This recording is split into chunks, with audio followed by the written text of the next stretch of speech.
I guess it's not necessarily good morning for you afternoon classes, so good day. We'll start with good day, Lone Star Middle School students. You're looking at my screen, we're going to continue what we started with yesterday. I'm going to bring up a few programs. I'm going to bring up OneNote, and I'm going to bring up the internet so that we can manipulate both of the internet and place the information that I've been asking you to gather into OneNote. You'll see here on the left that the information that I'm looking for you to be able to gather about one of the locations, let's use Astoria here. If I can drag it over to the right so that it's not, there we go. So I asked you to get the temperature on Monday and the humidity and the wind and the air pressure for that location. This is one of about the 10 locations. And then I was asking for you to get elevation, altitude or latitude, the local winds, and then the closest ocean currents to that location. Um, Now, how do you do that?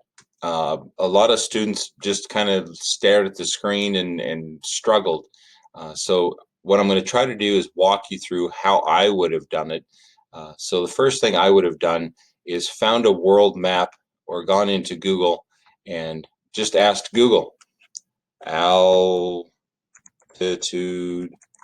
of Astoria, Oregon.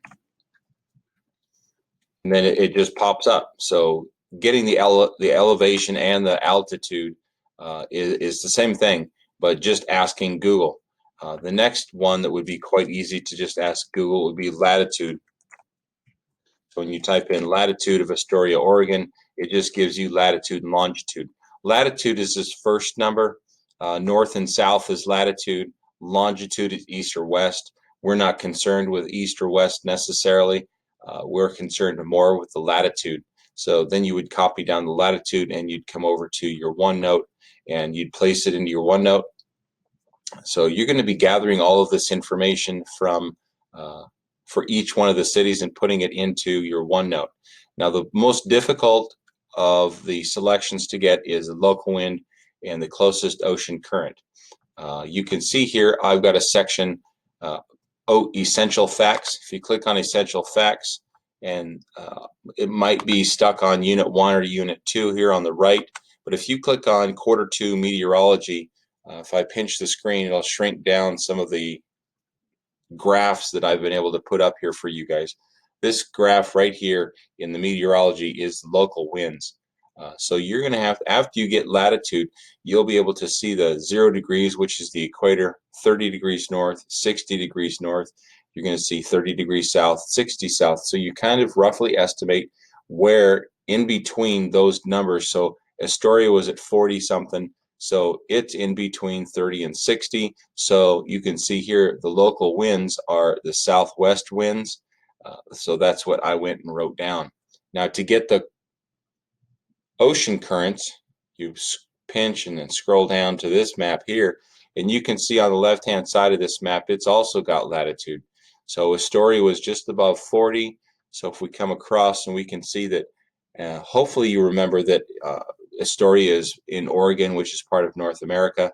And so you kind of roughly estimate right about here. And you can see right on the screen right about here that the California current is what's influencing the west coast of the Northern American continent. So that's where you're going to be able to get those from. So some of the places we looked at were in different locations around the world. So you're going to have to be able to move the map around and roughly estimate where that city is.